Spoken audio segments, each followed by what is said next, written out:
Ini merupakan metode baru dalam melakukan analisis struktur dengan menggunakan metode.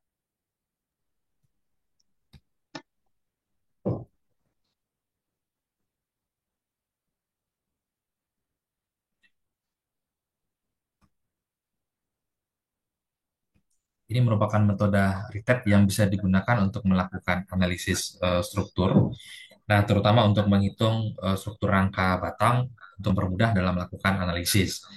Nah, di beberapa pertemuan sebelumnya kita sudah membahas tentang salah satu metode ya dengan menggunakan metode titik buhul yang bisa kita gunakan untuk menghitung berapa besaran gaya dalam yang terjadi pada masing-masing batangnya.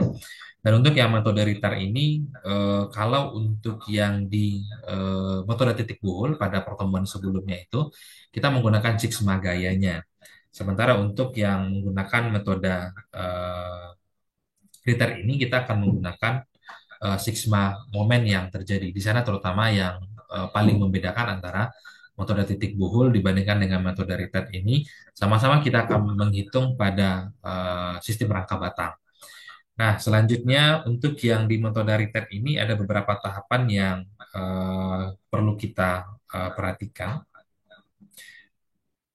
Ini merupakan langkah-langkah yang bisa kita ikutin untuk menyelesaikan metode retret ini. Yang pertama adalah harus diperiksa terlebih dahulu apakah rangka batang ataupun sistem yang akan kita hitung itu termasuk ke dalam struktur statis tertentu kah atau jangan-jangan struktur statis tak tentu gitu ya. Ini yang perlu diperhatikan. Nah, kalau dia masuk ke dalam analisis strukturnya. Nah, tetapi jika seandainya dia termasuk ke dalam statis tak tentu, berlawanan dengan ini ya, ini kan struktur statis tertentu ya. Kalau di sini seandainya struktur statis tak tentu, maka perlu diselesaikan dengan metode lain. Nanti di mata kuliah analisis struktur 3 dan 4. Itu ada beberapa metode yang bisa digunakan seperti metode cross, row reflection, dan lain sebagainya. Nah, tapi kalau untuk yang metode yang masuk dalam struktur statis tertentu, maka metode Ritter ini bisa digunakan sebagai salah satu metode untuk menghitung berapa besaran gaya dalam yang terjadi pada masing-masing batangnya. Jadi yang tahapan pertama ini harus dilakukan cross check terlebih dahulu batang ataupun konstruksi yang kita tinjau itu apakah masuk ke dalam struktur statis tertentu ataupun tidak tertentu. Cara mudah untuk menentukannya itu masuk ke dalam statis tertentu dengan statis tak tentu itu bisa diperhatikan dari jumlah perletakan yang ada. Nah, di gambar di sini misalnya, di sini ada dua buah gambar, di mana gambar yang pertama di sini adalah termasuk ke dalam struktur statis tertentu. Kemudian untuk gambar yang kedua ini merupakan struktur statis tak tentu. Yang membedakan itu adalah jumlah perletakan yang ada. Untuk gambar pertama jumlah perletakannya ada dua, sementara untuk gambar yang kedua jumlah perletakannya lebih dari dua. Ada empat perletakan yang ada di gambar yang kedua di sini. Sehingga gambar yang kedua ini bisa diselesaikan dengan menggunakan metode statis tak tentu. Jadi ada beberapa metode yang bisa digunakan. Nah, itu cara paling mudah untuk menentukan apakah konstruksi ini masuk ke dalam statis tertentu ataupun statis tak tentu. Nah, kemudian selanjutnya untuk yang tahapan kedua menentukan gaya-gaya reaksi yang ada pada perletakan konstruksi rangka batang statis tertentu dengan cara seperti pada balok ataupun gelagar sederhana. Jadi kita hitung berapa nilai reaksi perletakannya terlebih dahulu. Jadi kita hitung dulu berapa reaksi perletakan yang terjadi pada masing-masing perletakannya. Misalkan ada titik A, B, C, dan lain sebagainya. Nah, selanjutnya ada langkah yang ketiga, gaya-gaya luar yang bekerja pada konstruksi rangka batang ini didistribusikan pada setiap titik simpulnya atau pada titik joinnya.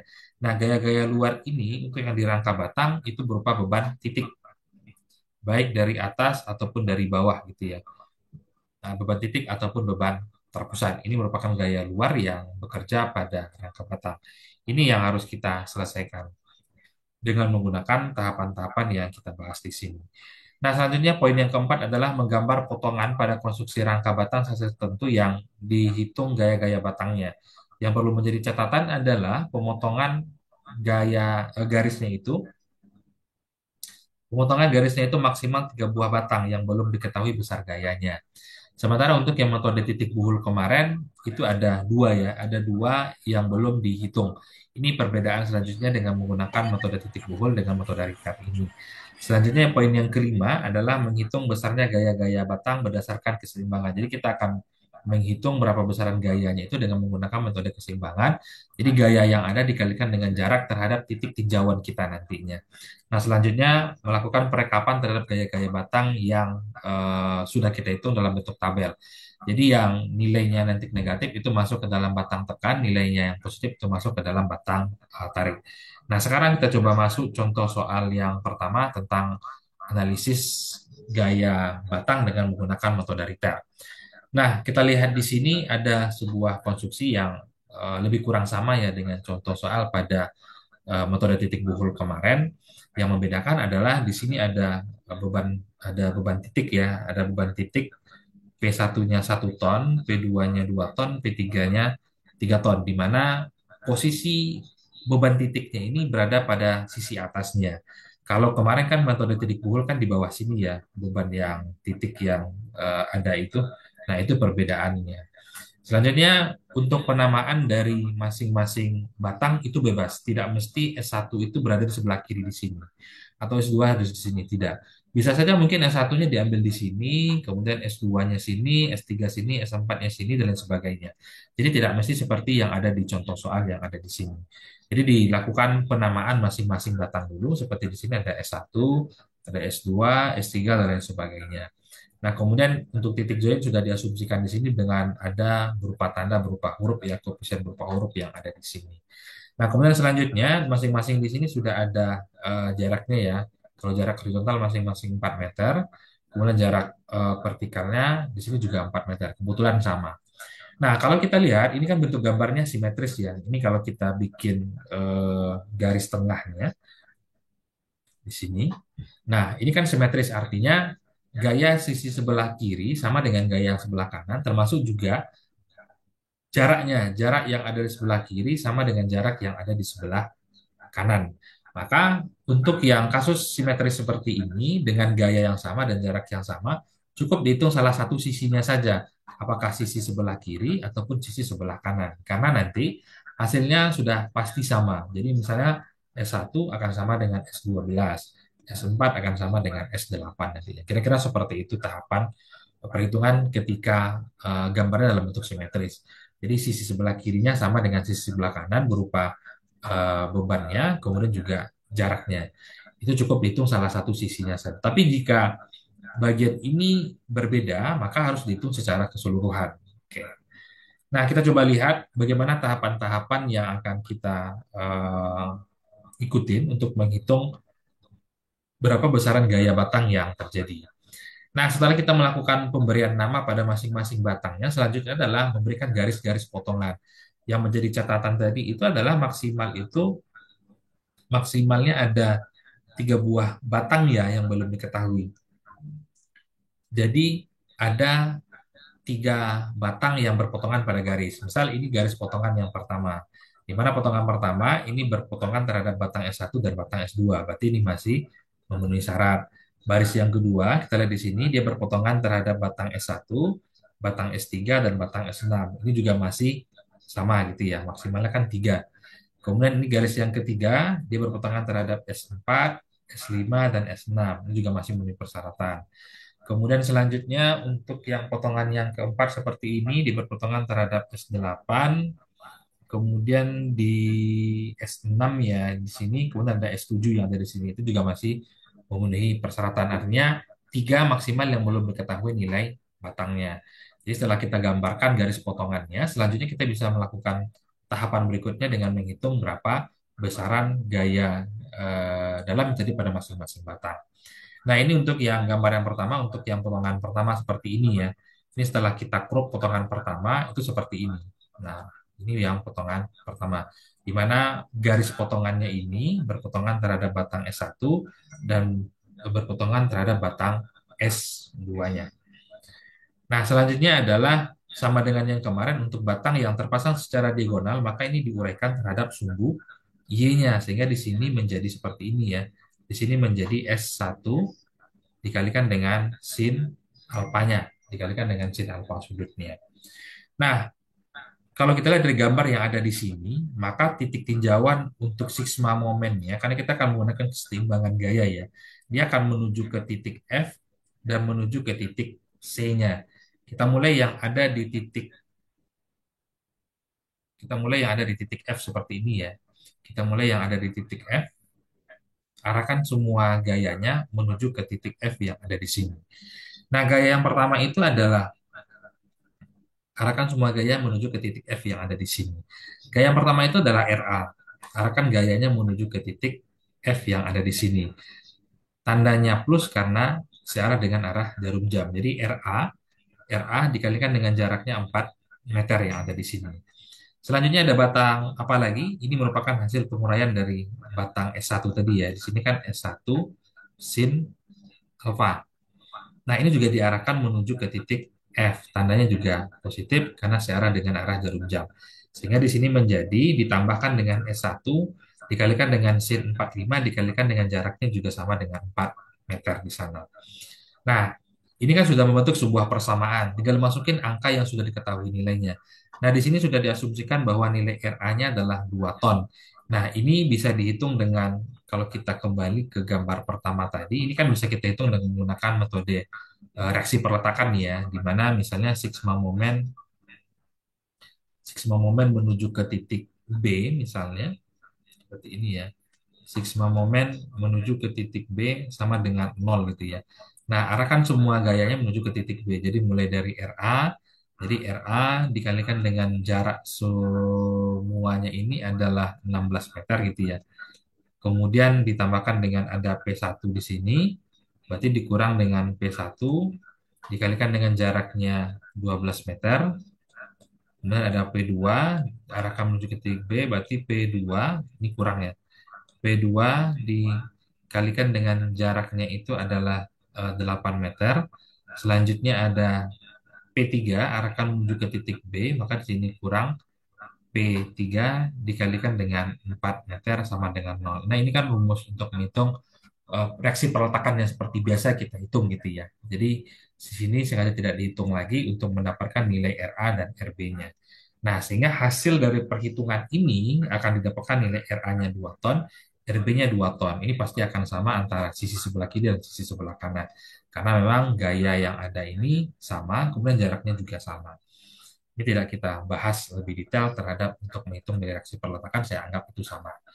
Nah, selanjutnya masukin angka yang sudah ada dalam persamaan yang kita dapatkan di sini tadi, di mana RA-nya adalah 2 ton, kemudian S1 ini akan kita ketahui, kita akan kita cari nilainya. Kemudian sin 45 itu ada yang bikin setengah akar 2 gitu ya. Kalau tidak terbiasa dengan menggunakan setengah akar 2 bisa menggunakan angka 0,707 dalam bentuk pecahan desimal seperti ini.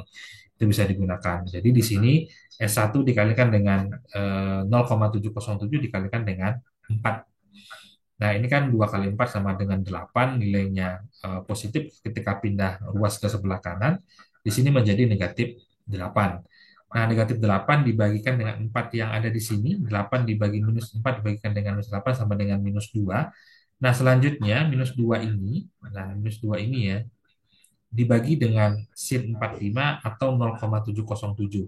Sehingga kita dapatkan hasil dari pembagian minus 2 dibagikan dengan 0,707 itu sama dengan minus 2,83. Nah, kalau tandanya negatif, ini masuk ke dalam batang tekan. Nah, kemudian selanjutnya, untuk yang tinjauan berikutnya adalah sigma momen menuju ke titik C. Tinjauan kita adalah pada bagian di sini. Arahkan semua gayanya menuju ke titik C, tetap yang dimulai dari RA-nya. RA-nya diarahkan menuju ke titik C, seperti di sini. RA-nya dikalikan dengan 4 meter yang jarak horizontalnya sama atau jarak vertikalnya juga sama masing-masing 4 meter. Selanjutnya ada nilai batang S2 di sini, arahkan menuju ke titik C yang arahnya berwarna dengan arah jarum jam sehingga tandanya adalah negatif. Ini tandanya negatif ya, bukan positif. Jadi RA-nya sudah didapatkan nilainya tadi sebesar 2 ton dikalikan dengan jaraknya 4 meter tambah dengan S2 dikalikan dengan 4. Ini kalau kita kalikan 2 kali 4 sama dengan 8. Kemudian setelah kita pindah ruaskan ke sebelah kanan, tandanya menjadi negatif gitu ya. Sehingga untuk mendapatkan S2 yang ada di sini itu sama dengan minus 8 dibagi dengan minus 4. Jadi 4 ini dikalikan dengan minus yang ada di S2-nya menjadi minus 4. Sehingga nilainya sama dengan 2 ton gitu ya. Nah, untuk yang nilainya positif, ini masuk ke dalam batang tarik. Untuk yang nilainya negatif, masuk ke dalam batang tekan. Jadi selesai untuk potongan yang pertama, tahapan yang pertama. Nah, kemudian selanjutnya untuk potongan yang kedua, seperti yang ada gambar di sebelah kanan ini, di mana garis potongan ini bersentuhan dengan batang S2, bersentuhan dengan batang S3, bersentuhan dengan batang S6-nya. Nah, ini juga sama. Kalau tinjauan kita itu adalah titik C dengan titik G-nya. Yang menjadi patokan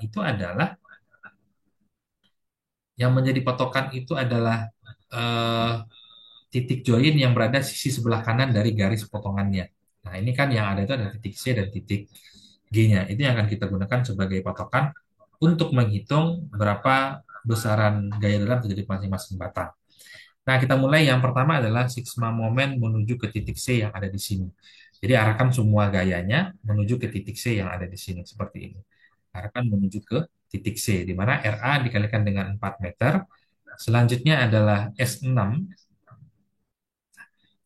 S6 diarahkan menuju ke titik C, tandanya adalah negatif. Ini negatif ya.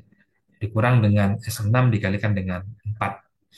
Nah, RA-nya sudah kita ketahui tadi sebesar 2 ton, tinggal dimasukin nih, 2 kali 4 sama dengan 8, S6 dikalikan dengan 4. Ini kita pindah ruaskan menjadi negatif 8, ini S6 ini sama dengan minus 8, dibagi dengan minus 4, sama dengan yang ada di batang S2 tadi, sama dengan 2 ton untuk nilai hasil akhirnya. Sehingga kita dapatkan nilai S6 itu sebesar 2 ton, nilainya positif, masuk ke dalam gaya ataupun batang tarik. Selanjutnya adalah sigma moment menuju ke titik G. Arahkan semua gayanya menuju ke titik G yang ada di sini. Oke. Yang kita arahkan itu tetap dimulai dari RA ini, arahkan menuju ke titik G yang ada di sini. Selanjutnya ada S3, S3 yang ini ya, arahkan menuju ke titik G. Dikalikan dengan jaraknya itu adalah sejauh 4 meter.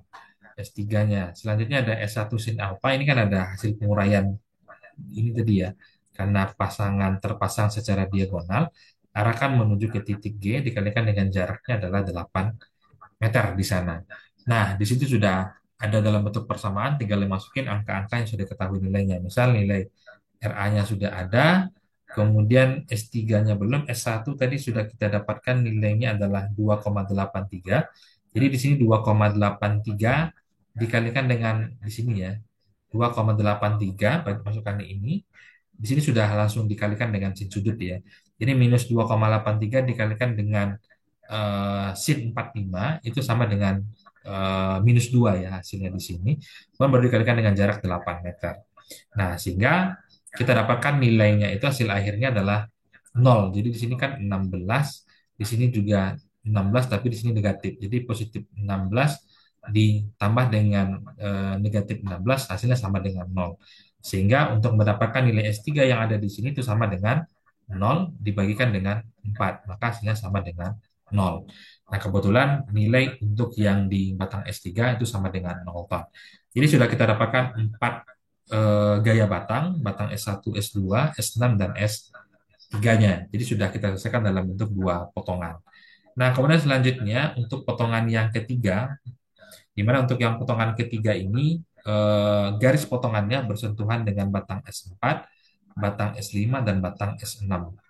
Kemudian yang menjadi tinjauan kita sebagai untuk syarat keseimbangannya adalah di titik D dan di titik G yang ada di sini. Itu yang menjadi tinjauan kita. Nah, sehingga kita bisa menghitung dengan cara yang hampir persis sama dari dua potongan tadi, sigma moment menuju ke titik G. Arahkan semua gayanya menuju ke titik G. Nah, yang pertama adalah RA, jaraknya dikalikan dengan 8 meter dari titik A menuju ke titik G yang ada di sini. Selanjutnya adalah untuk yang SB, S4, ini yang berpotongan langsung terhadap garis potongannya, yang ini, arahkan juga menuju ke titik G. Gunakan jaraknya adalah 4 meter ya, bagiannya di sini.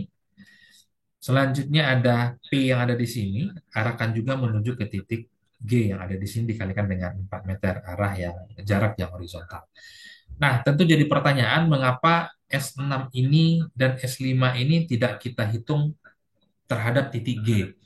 Alasannya adalah karena yang di titik G di sini, saya hapus di sini, karena yang titik G ini ini merupakan titik tinjauan kita, sementara batang S6 ini langsung bersentuhan dengan titik G yang ada di sini. Sehingga untuk yang batang S5 dan S6 ini jaraknya sama dengan 0.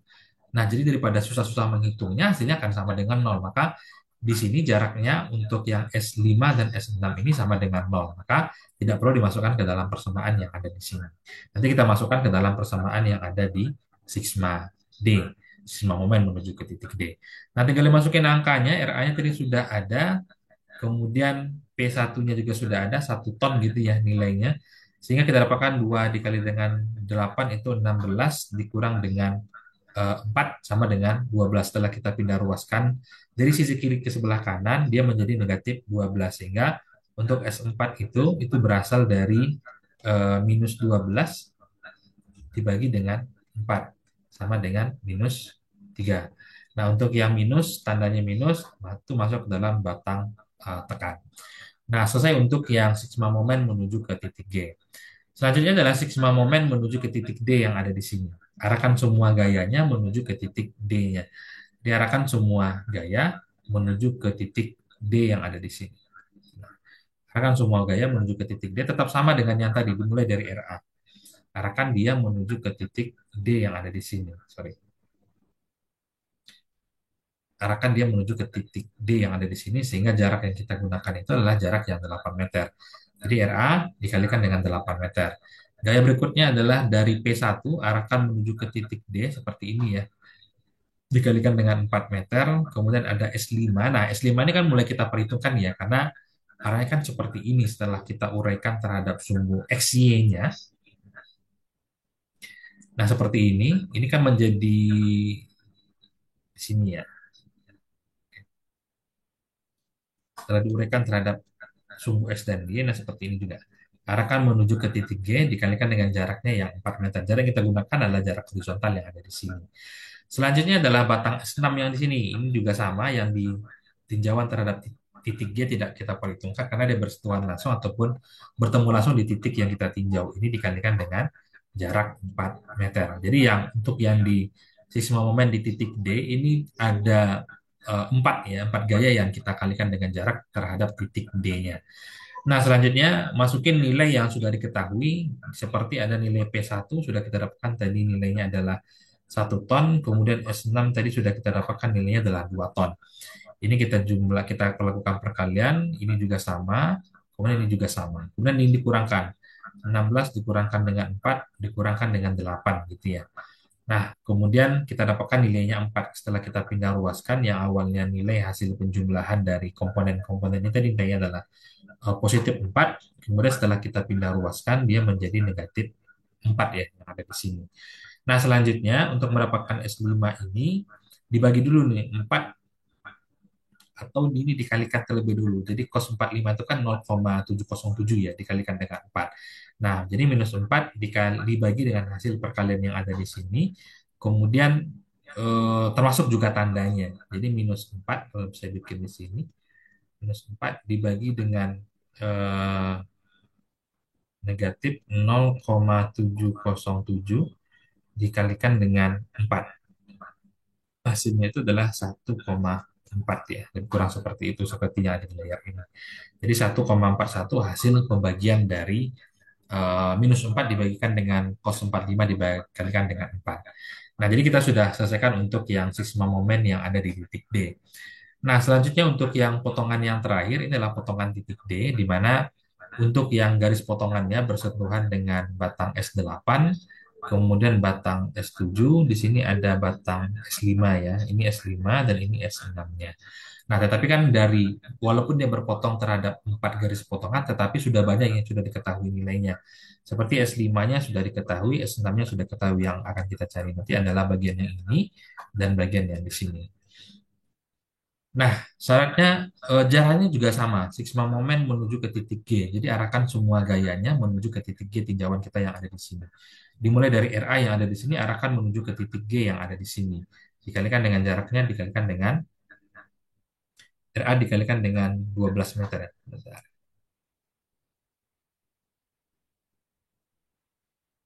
ya RA-nya dikali dengan 8 meter ya. Ya, ini. Nah, kemudian ada nilai P1, arahkan juga menuju ke titik G-nya seperti ini. Ini tandanya negatif, bukan positif. P dikalikan dengan 4 meter, jaraknya 4 meter di sini. Selanjutnya ada S8 ya. S8 yang ada di sini arahkan juga menuju ke titik G yang ada di sini. Gunakan jarak yang vertikalnya S8 dikalikan dengan 4. Nah, jadi yang kita cari di sini adalah nilai dari S8-nya nanti. Nah, masukin nilai-nilai angka-angka sudah ada nilainya, seperti RA-nya sudah ada, kemudian P1-nya juga sudah ada. Jadi 2 kali 8 di sini 16, ditambahkan dengan 16, ditambahkan dengan 4. Sorry, ini negatif ya, tadi negatif, ini negatif. Jadi 16 dikurangkan dengan 4 sama dengan 12. Jadi 12 dibagi dengan 4, sini ya. Nah, di sini hasil pembagiannya 12 dibagikan dengan minus 12 dibagikan dengan 4 sama dengan negatif 3. Sama dengan yang tadi kalau nilainya negatif ini termasuk ke dalam gaya tekan ataupun batang tekan. Selanjutnya adalah sigma momen menuju ke titik E. Sigma momen menuju ke titik E. Arahkan semua gayanya menuju ke titik ini. Itu juga sama, dimulai dari RA menuju ke titik E. Jaraknya adalah 12 meter ya, ini gabungan dari tiga ini. Kemudian selanjutnya ada nilai P1, ini juga sama, arahkan menuju ke titik E. P1 dikalikan dengan jaraknya adalah 8 meter dari sini. Selanjutnya ada nilai P2, ini juga sama, arahkan menuju ke titik E. Jaraknya adalah 4 meter. Jaraknya adalah 4 meter. Selanjutnya ada nilai S5, ini terpasang secara diagonal ya, berarti dari sini nih. Dari sini kita ambil, arahkan menuju ke titik E, dikalikan dengan jaraknya 8 meter. Oke. Selanjutnya ada nilai S6 yang ada di sini, seperti ini ya. Arahkan menuju ke titik E dikalikan dengan 4 meter. Kemudian ada S7 juga sama, arahkan menuju ke titik E, jaraknya juga dikalikan dengan 4 meter. Nah, masukin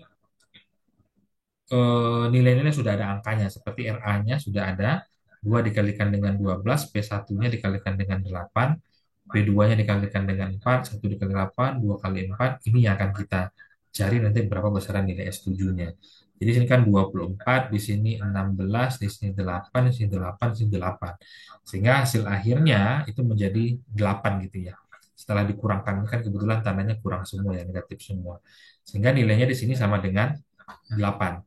Sehingga untuk menghitung nilai S7 itu dari 8 dibagi dengan minus 4. Sehingga terdapatkan nilainya adalah minus 2 ton. Ini termasuk ke dalam gaya tekan ataupun batang tekan. Nah, jadi sudah kita selesaikan untuk separuh dari rangka batangnya. Nah, karena ini sifatnya gambarnya simetris gitu ya, maka cukup dihitung salah satu sisinya saja. Tapi dalam modul di sini dihitung secara keseluruhan. Ini batang untuk potongan yang kelima, ini potongan yang ke 7 ya, ini potongan yang 5, 6, ini potongan 7 dan 8. Nah, ini adalah hasil akhirnya, di mana S1 akan sama dengan S12, kita lihat dari gambar awalnya, karena ini gambarnya simetris ya. Apabila tidak simetris, maka hasilnya akan berbeda. Apabila tidak simetris, maka hasilnya akan berbeda. Jadi berdasarkan dari perhitungan kita tadi, maka batang S1 ini akan sama dengan batang S12, S4 sama dengan S8, S3 sama dengan S11, S5 sama dengan S9, S6 sama dengan S10, S2 sama dengan S13. Ingat, sebagai catatan, ini adalah ketika bentuk gambarnya simetris. Tetapi jika gambarnya tidak simetris, berupa gayanya berbeda, jaraknya juga berbeda. Seperti yang kita tunjukkan di awal tadi, ini kan garis tengahnya ya. Jadi apabila sisi sebelah kiri ini berbeda dengan sisi sebelah kanan dari dua komponen ini, gayanya berbeda, jaraknya berbeda, maka mau tidak mau harus dihitung semua garis potongannya seperti yang sudah digambarkan di awal tadi. Nah, jadi ini adalah pembahasan dari contoh soal pertama dengan menggunakan metode Ritet. Silakan jika ada yang ingin tanyakan, masih ada waktu berapa menit lagi sebelum kita tutup pembahasan kita.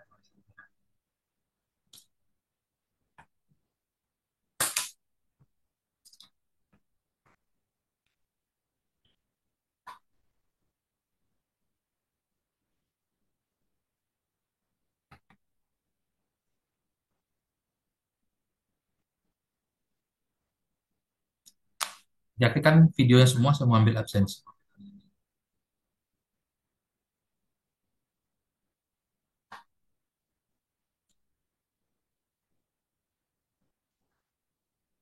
Yang tidak aktif video tidak dianggap hadir ya.